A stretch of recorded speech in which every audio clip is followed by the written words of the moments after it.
Buen martes y sobre todo bendecido día en donde hacemos memoria de la conversión de San Pablo. Y si me permiten jugar con la imaginación, vamos a pensar que hoy tenemos la posibilidad de desayunar con Pablo, con Saulo.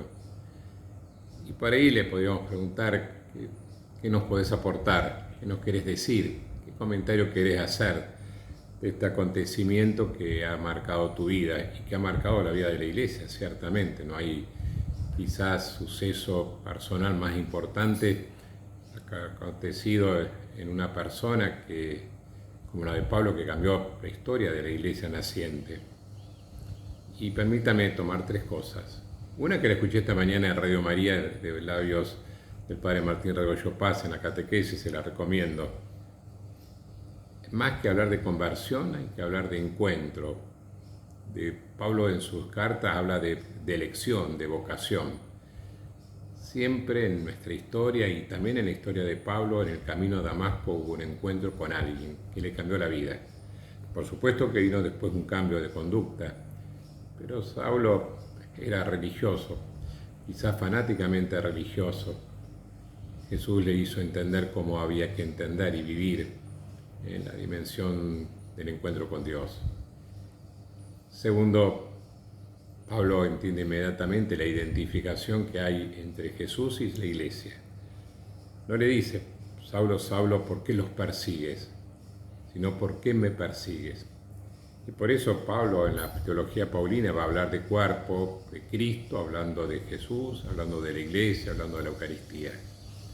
Que no separe el hombre lo que Dios ha unido en esa experiencia fundante de Pablo, que lo ha comunicado de tantas maneras en sus cartas. Pero permítanme un tercer elemento. En la historia naciente de esta transformación de Pablo por la gracia, Dios también se sirve de instrumentos humanos. Ananías. Todos nosotros vamos a descubrir en nuestra vida Ananías.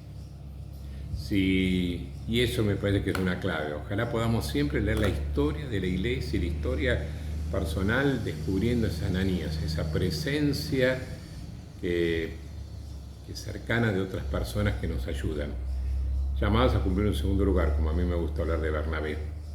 Miren, en estos días estoy leyendo mucho la vida de Carlos Foucault, releyéndola, ya con algunos compartiremos algunas cositas, este año es de su canonización. Pero claro, si yo le pregunto quién es el padre Juvelín, seguramente ninguno de ustedes lo conoce. Pero Carlos de Foucault no sería Carlos de Foucault sin el padre Juvelín. Buen martes, gracias por sus oraciones. Dios mediante, ya en febrero empezaré a andar por la parroquia y que este día de conversión de Pablo, de vocación de Pablo, nos ayude a creer que la gracia de Dios siempre nos transforma. A veces nos cambia de planes, muchas veces, pero nos acompaña, nos elige, nos llama y nos envía. Buen martes.